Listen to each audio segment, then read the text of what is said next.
All rise. The Court of Appeals First Appellate District of Ohio with the Honorable Pierre Bergeron presiding is now set. Please be seated.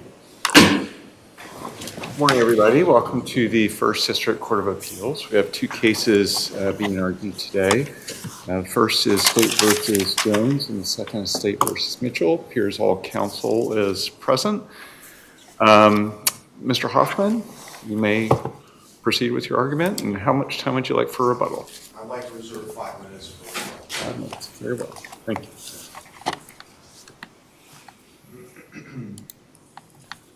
May it please the court, Mr. Donovan, I would just like to discuss mainly just one point from the brief this morning, and that is the voluntariness of William Gaston's consent to search the residence at 787 Clinton Springs Avenue in Cincinnati.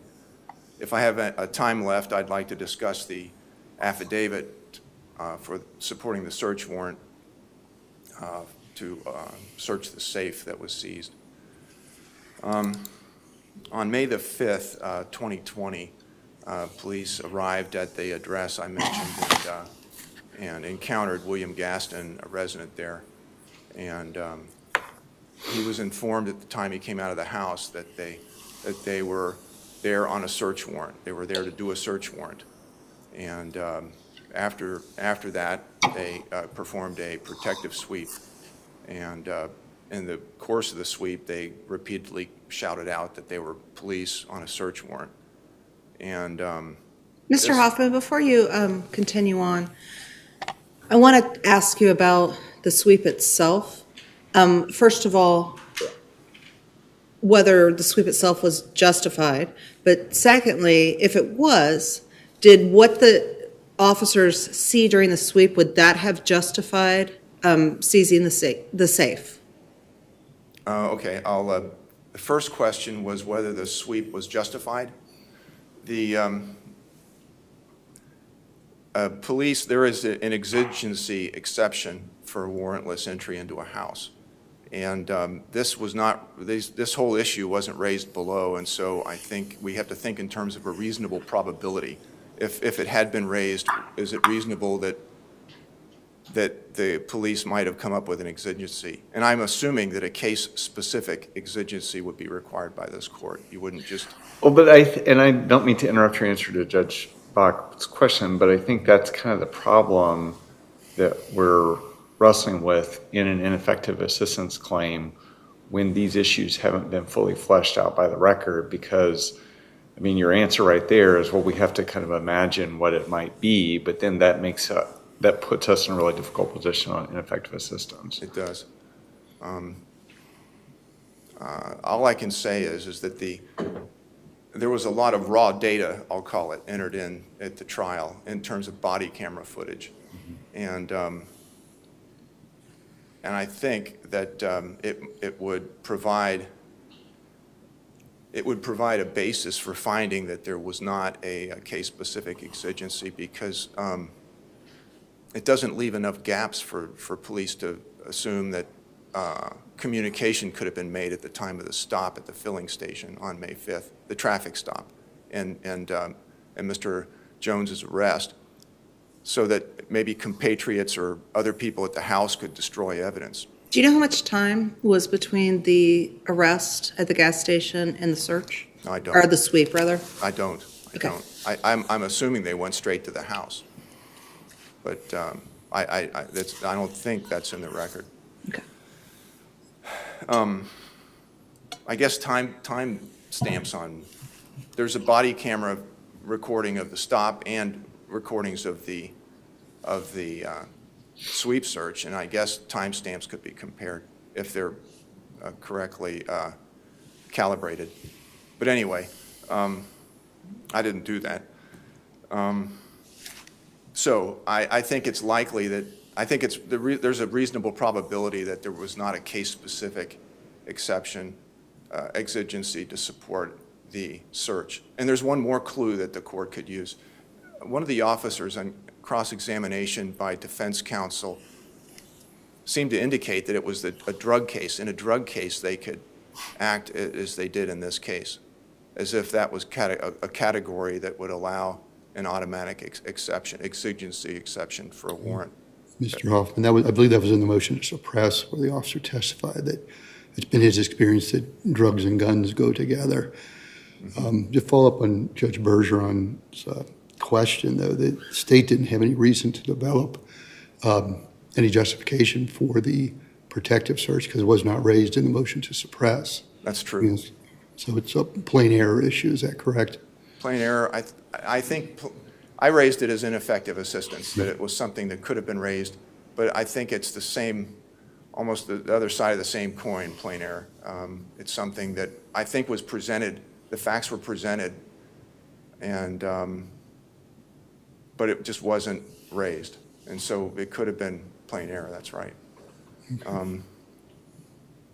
Anyway, the second part of the question was whether the safe could have been seized Okay, when it was. I guess what I'm asking, what the officers found during the sweep, would that have justified, would that have justified a warrant, or would that have justified a further search, a more thorough search rather than just a protective sweep? Okay, more thorough search. The items that were seized, besides the safe, the evidence that was observed, all belonged to Matthew Allwood. $3,000 of cash, ecstasy, and cocaine came from his duffel bag, discovered at his behest. I mean, they wanted to retrieve money that he asked for, and that's how it was located. And it was made very clear at trial that those items were not related to Mr. Jones. They were used in the prosecution of Mr. Allwood. They didn't apply to Mr. Jones. But oddly enough, they found their way into the affidavit, which was aimed at Mr. Jones, and he was a topic of it. But anyway, I'm getting off the track. So for that reason, it was just the safe, really, that was discovered, and I would argue that the observations made during the protective sweep did not provide probable cause to seize the safe under a plain view type exception. They had a right to be there. They were standing there keeping the status quo, but I mean, if the sweep was valid, they had a right to be there, but they didn't have a right to take that safe. They needed a warrant or consent, which brings me to the, One more question to Yes. follow up with that. So let's say that the consent was not voluntary, and let's say that the sweep was not proper. If we were to find that, I'm not saying we are, but if we were to find that, would the discovery of the safe and its contents, would that be admissible under the inevitable discovery doctrine? My position is that it would not. There was at the time the police obtained the consent, they were not pursuing an alternative line of investigation. There was nobody, again, this may not have been raised, but there was no evidence generated that there was a police officer on his way to the courthouse to draft a warrant, a search warrant. They were, as a matter of fact, I'm arguing in my brief that the fact that they even elicited the consent is some indication that they weren't attempting to get a warrant. If they're not attempting to get the warrant at the time they get this consent, there's no alternative active pursuing, there's no active attempt at a alternative line of investigation, and they can't claim an inevitable discovery by just saying, well, we would have gotten a warrant, when they didn't lift a finger to try to get one. It's too easy to say. So, no, getting back to your question, to answer it, they couldn't have done that as a matter of inevitable discovery. They couldn't have seized the safe if the consent was invalid. Was that the question, Your Honor? Okay, thanks. Now, getting to the validity of the consent, this was not raised below. The consent was challenged on a basis of that Mr. Gaston was not the owner of the house, and the voluntariness of his consent was not challenged. And so again, you have to think in terms of a reasonable probability of whether this claim would have gotten somewhere had it been raised. And I think that if the police had been asked what happened when they elicited Mr. Gaston's consent, it is doubtful that they would have explained that they didn't really have a warrant after they said, we're here on a search warrant. I think it's reasonably probable that they simply elicited his consent after the sweep search and based their search on that. And if that's the case, then what you have here is an officer's claim of authority to search this house to Mr. Gaston. And it's an announcement to him when they say, we're here on a warrant, we've got a warrant. Well, they didn't say we have a warrant. They said, we're here. They said, we're going to be doing a search warrant here. Those were their words. When they say that, they're announcing that the occupant of the house has no right to resist this search. And so it's a coercive situation, and you can't have consent. That's what Mumper versus North Carolina says. And so And Mr. Hoffman, if you want to reserve your 5. That's it? Yes. Okay. I would ask that this court would reverse the judgment and find that my client was not represented effectively and that this claim of voluntariness of Mr. Gaston's consent was not properly raised and should have been, and that the judgment denying the motion to suppress should be reversed. Thank you. Mr. Donovan, good morning. Morning, Your Honors. In essence, I could go anywhere, but I think I know where we're going to get dragged back to. I'll start with, in the reverse order, and Judge Bach's question about inevitable discovery. This wasn't, I mean, we keep trying to isolate what happened to just what happened at the door. Officers had received community complaints about drug trafficking at this specific residence involving this specific person. Officers observed him coming and going from the residence, I believe at least 10 times. On the morning of the search, and there were multiple searches here, as we'll get into in a minute, but on the morning of the search, they observed him come out, get into a van with heavily tinted windows, drive a short distance down, pull up next to a BMW, passenger side window, rolls down, quick hand-to-hand transaction there, and then the van pulls off. This is all consistent with drug trafficking and a hand-to-hand display.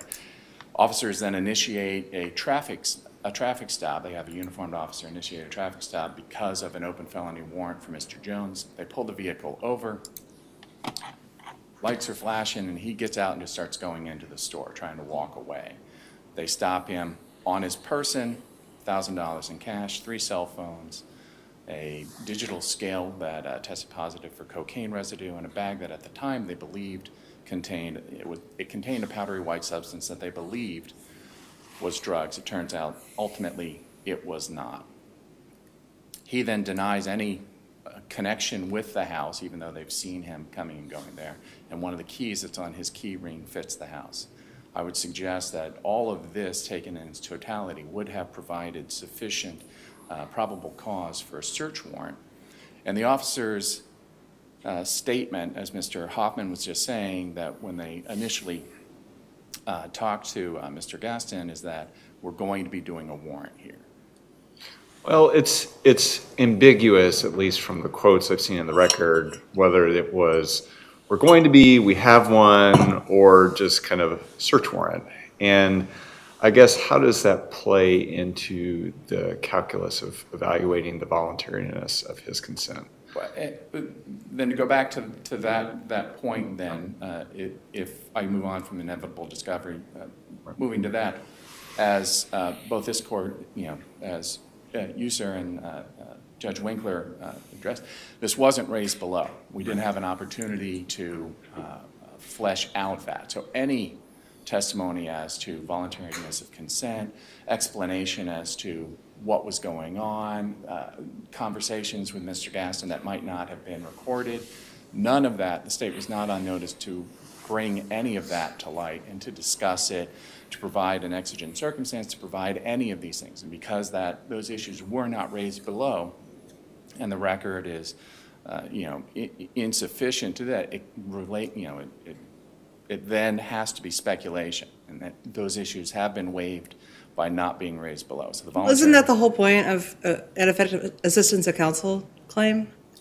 For an ineffective assistance, but it can't be based on pure speculation. I mean, the law is clear that it has to be more than speculative prejudice. And in a case like this, it's completely speculating that had this issue been raised, the state wouldn't have been able to provide that evidence. And absent those materials in the record, if subsequently there is evidence outside of the record that can be presented, it could possibly be a post-conviction motion, I suppose. But based on the evidence at trial that was elicited or at the motion to suppress, we don't have enough. And so it has to be ineffective. And yes, I agree, Your Honor, that it creates a high bar for that. But since it wasn't raised below, the only issue that was raised below was whether or not the tenant could consent to a search of his own residence, as it were.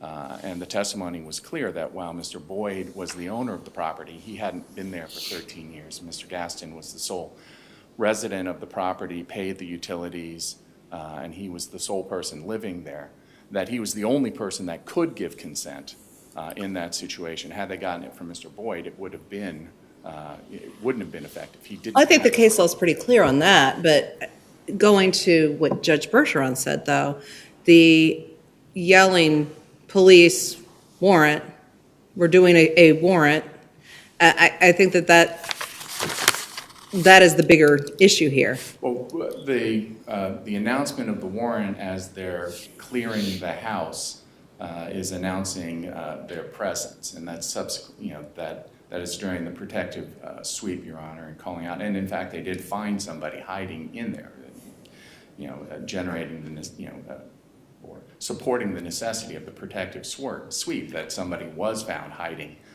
in the home. And so, once again, we couldn't elicit that testimony. We could have called Mr. Gaston and elicited statements from him during examination as to whether or not the consent was voluntary. We could have delved into that further, but because that wasn't raised, we can't now put the state on notice now, months later, as to the questions to be asked and the issues to be elicited. So we didn't have an opportunity to present that, nor did the trial court have an opportunity to evaluate that because the issue wasn't raised. And the case law is just exceptionally clear that if they don't raise it below, it would have been error for the trial court to have ruled that the protective sweep was involuntary, or the protective sweep was no good, or the consent was no good. Because that issue wasn't raised, this court, and it was relatively recently, and the case escapes my mind, says that it is error for a trial court to rule on a motion to suppress on an issue that was not raised before the court.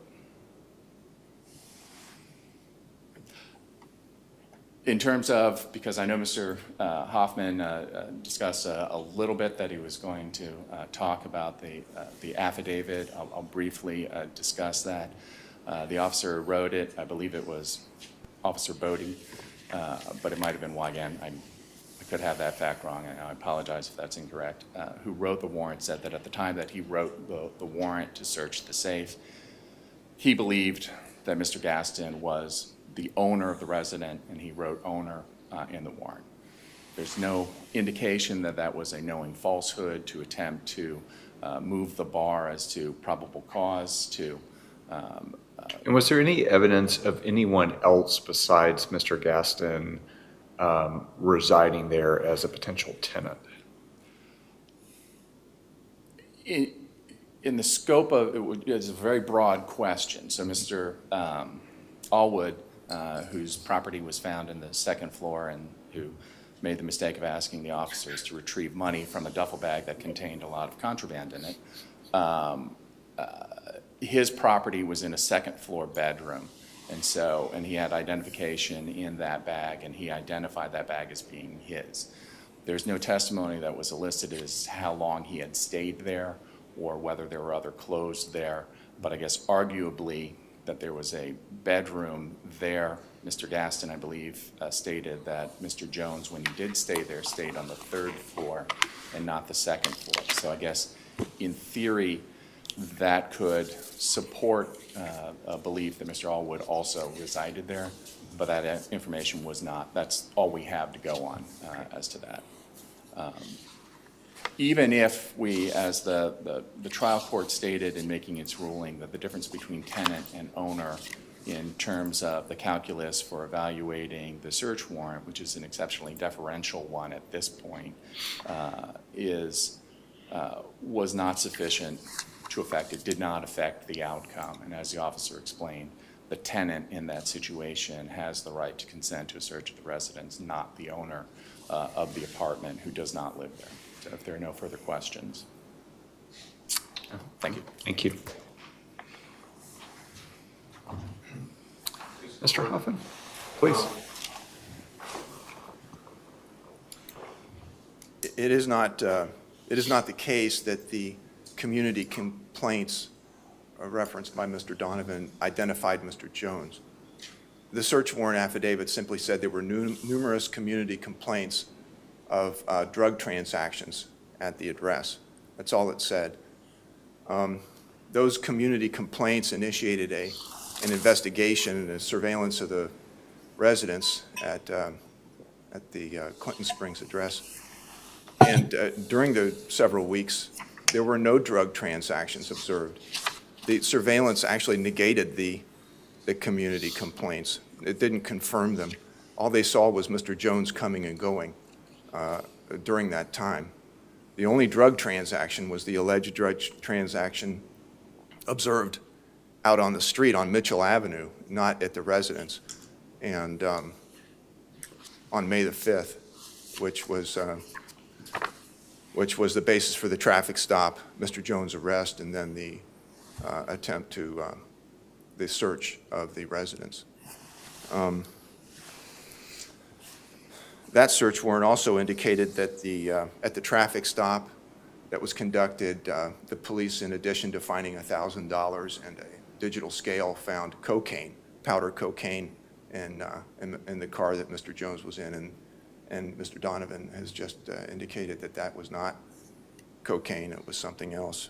Yet that reference to cocaine found its way into the affidavit again. And I already mentioned that Mr. Allwood's possessions were the basis also of probable cause for opening this safe, as if they were attributed to Mr. Jones and not Mr. Allwood. Well, but at the time of was it immediately clear whose safe it was?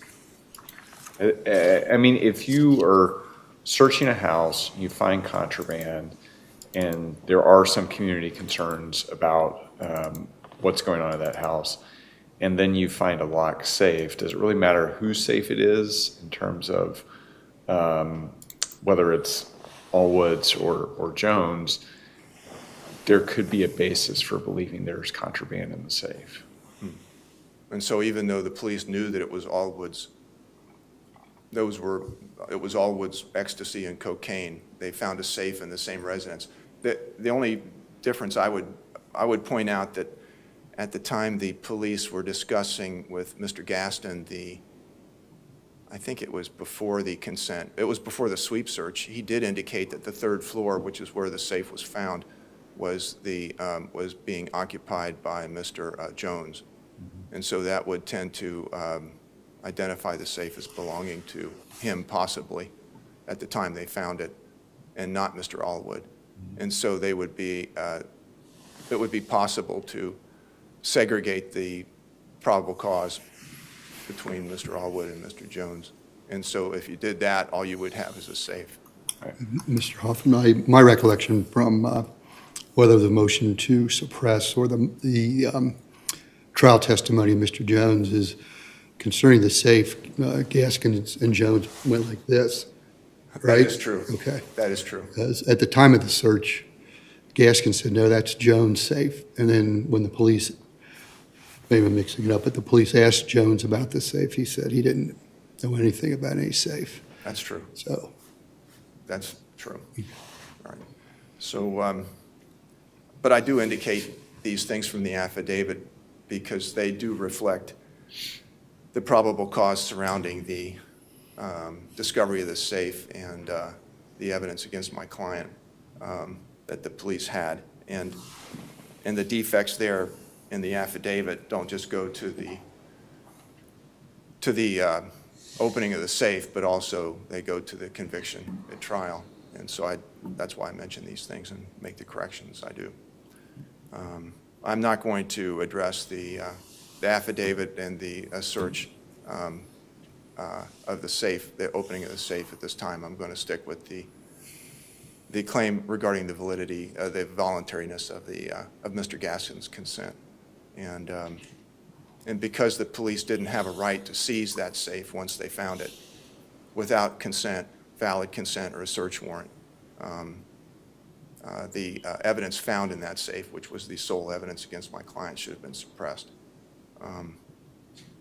The police could not have obtained a warrant, even if they tried at that point to seize that safe, because of the fact that the evidence from the search of the house was evidence primarily against Mr. Allwood and not against Mr. Jones.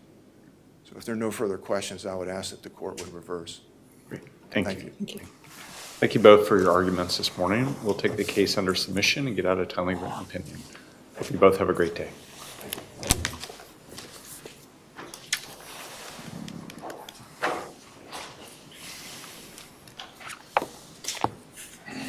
So the next case for us is State versus Mitchell. Ms. Gieseke, Ms. Adams, good morning. Ms. Gieseke? Not close the door. How much time would you like for rebuttal? I would like to reserve 3 minutes. 3 minutes. Thank you. May it please the court, Ms. Adams. Today, due to this case, an innocent man sits in prison for a rape he did not commit. Upon his release, that man will have the stigma of having to register as a sex offender for life for a rape he did not commit. Now, this is not a typical case where this court should afford credence to the trial court's credibility determinations. A searching review of the record reveals that the trial court went astray in reconciling the inconsistencies in the evidence. So I would like to review some of those most glaring inconsistencies. There are a number of problems with the facts in this case that should make this conviction sit very uncomfortably with you. And the first point I would like to go over is the clothing. CL was wearing a sports bra, which you know is an item that typically goes on over the head, or possibly more like a vest with a zipper in the front. Now, this rip during the alleged attack was toward the stomach of this t-shirt. It is her allegation that somehow in this, what she described as a vicious attack where she was pushed down to the ground, that this sports bra came off and disappeared. And why is this important? This is one of many holes in this witness's evidence that suggests that her credibility is highly suspect and that she is in fact making up this story to get revenge for her unrequited advances or being used and ditched. So this allegation that somehow she said she thought maybe her assailant, who she alleges was Mr. Mitchell, had a knife. Maybe he ripped the shirt. She had absolutely no markings on her body whatsoever. And that is another point that I will go over. Absolutely no markings, and somehow this sports bra that goes on over the head came off without the shirt coming off. This is physically impossible. It does not make sense.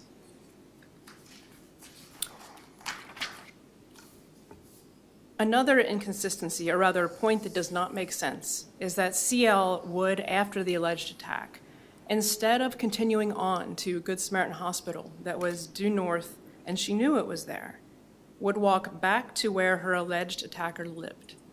Again, this defies reason. Well, I mean, not really, because somebody's state of mind, if she was raped, her state of mind might not have been very clear.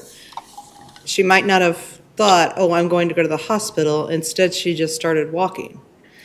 I mean, I don't necessarily see that as an inconsistency or something that defies reason, because that may just go to her state of mind at the time. Wasn't there testimony from some experts talking about how a rape victim's state of mind afterwards, they don't necessarily do things that make sense? I don't recall. I recall the testimony, and I would hesitate to say that anyone in this case was an expert. There was the sane nurse who possibly could be considered an expert in some of those, but I don't know that she testified about, there was some trauma-induced memory loss testimony, which is not the same thing. I would argue that this is just one piece of the calculus, that yes, Judge, your point is valid, that after something traumatic, someone could do things that don't make sense. However, also in a trauma, you don't go back toward the danger typically. And again, it is just one piece of many that don't fit. Another piece that I think is actually one of the largest is that Ciel described a very vicious physical attack where she alleges she was pushed down to concrete, that her bare legs scraped the ground, that her bare breast scraped the ground, that his arm was allegedly on the back of her neck so hard she could not even scream. Yet there was not one slight swelling to one cheek. That's it. It just doesn't make sense. With that vicious of an attack on concrete, not a scratch, not one abrasion, not one contusion. Again, it's one more piece of the calculus that does not make sense, that does not fit with And this so version. I hear you on these points, and these sound like great points to raise at cross-examination at trial. Right. And so, assuming they were all fully vetted at trial, how do we get past that? Well, Judge, that does go to the typical, credibility is what the state often says is for the trier of fact, as if it's absolute. And that DeHaas case says it's primarily for, and that's an important distinction. And this was a bench trial, so only 2 of 3 of you have to agree that the credibility determinations were in error. It's especially important in cases like this, though, manifest weight review, because not only do you have a bench trial, so it's one judge, and then, I don't know that we're all an ace on our first day, when you're new. So it's one person who did their best to determine these credibility determinations. And then it's a he said, she said case, so that makes it even harder.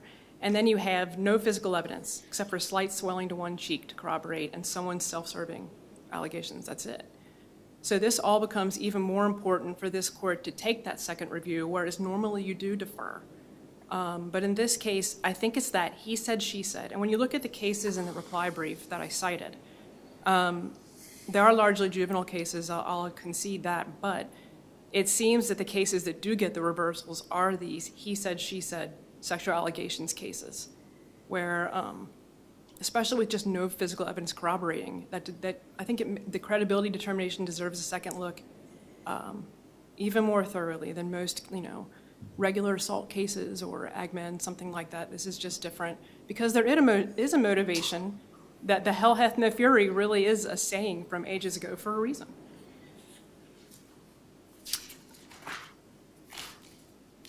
So as I was saying, there is absolutely no physical evidence despite this attack on concrete.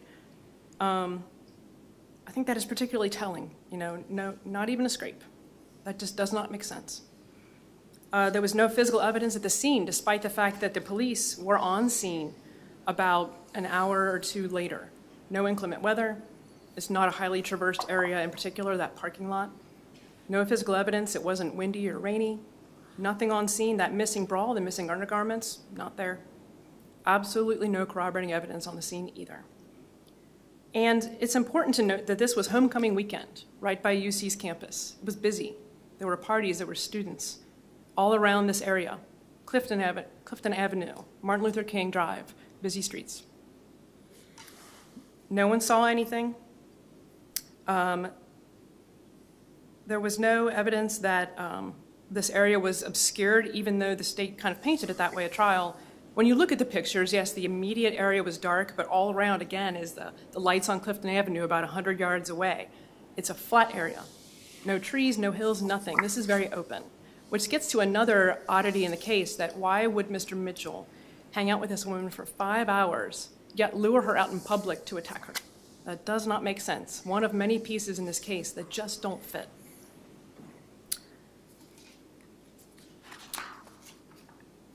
And I know the state may emphasize, or someone looking at this record may say, yeah, but Mr. Mitchell was, evasive with the police, and I will concede that he was. When you look at, though, what was said, you can tell that he was trying to basically, he had a girlfriend. He didn't want to admit his dalliances. He had there was the undertone of not wanting to talk to the police, which happens with a lot of people. And, even if he was evasive, he incrementally admitted his knowledge of this woman and his participation with CL. Even so, even if he did use her, throw her away, a womanizer does not a rapist make.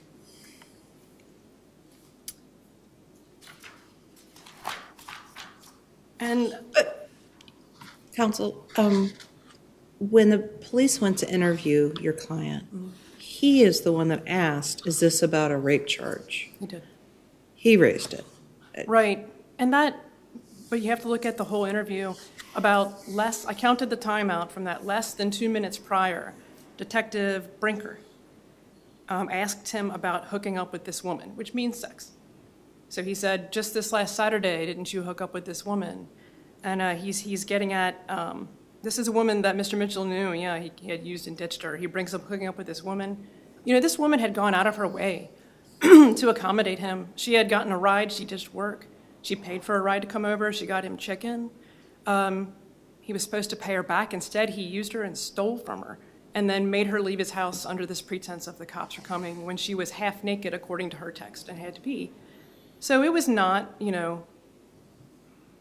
When he's being questioned by the police, it doesn't take much to put two and two together, this woman who he had used. And then they're coming back asking about hooking up with her, and they're the police. They're not there for a benign reason. Didn't take much to put that together. They wouldn't come out and say why they were there, so when they made the hooking up reference and kept talking about this woman, that makes it less surprising he asked about the rape. That's why. They brought up sex less than 2 minutes prior.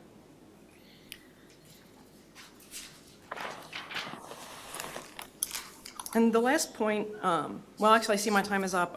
You've got a minute. The last point that I would go over is that this supposed strangulation evidence in the SANE report was entirely based on CL's statements. So the trial court's reliance upon that, there was no corroboration for it, though. It was just, she said it happened, the end, and we would just submit that is not strong evidence to support that alleged physical indicia of rape. So I'll reserve the remainder of my time. Thank you. Thank you. Ms. Adams, good morning. Morning, Your Honors. Ms. Giske. This case is all about credibility. It was raised as a weight and sufficiency, but the bottom line, all of the issues raised go to credibility. This was all parsed out in a bench trial, and I think that the theme here seems to be that he said, she said, and I think that what he said really matters in this case. There's, the different, and I know that Judge Bach just pointed out one incident where, he brought up the rape allegation, but all of that, all of the instances, the progression of his statement, went from, I don't know what you're talking about, I don't know her name, and then ultimately, we have DNA, it was consensual. So I don't think that should be discounted. That's very, very corroborating evidence here. Additionally, this victim underwent a very grueling cross-examination. All of these inconsistencies, if you will, that are being brought out now on appeal were very well set forth in the trial, and the trial court being in the best position to judge the credibility at that moment. And these individuals were, right there in front of her. I don't believe that there is any reason for this court to second guess the trial court's judgment in this case. And we'd ask for it to be affirmed. Unless there's any further questions, I will submit on my paper. Thank you.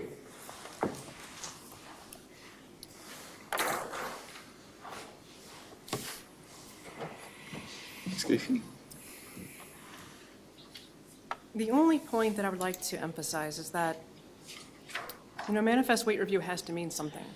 It can't be an assignment of error without teeth. It is a difficult hurdle to overcome. However, again, in these cases where it is two versions of the story, these inconsistencies matter. So we would invite the court to just, as we did in our brief, take a very thorough review of both sides and to reassess. And, you know, if successful, Mr. Mitchell does not, quote unquote, get off the hook. He gets a new trial. He gets a new day in court to further flesh out who is telling the truth. And that is what we are asking for today. Are there any further questions? No. Okay. Thank you. Thank you. Thank you both for your arguments this morning. The case will be submitted. We'll get out a timely written decision. Hope you both have a great day.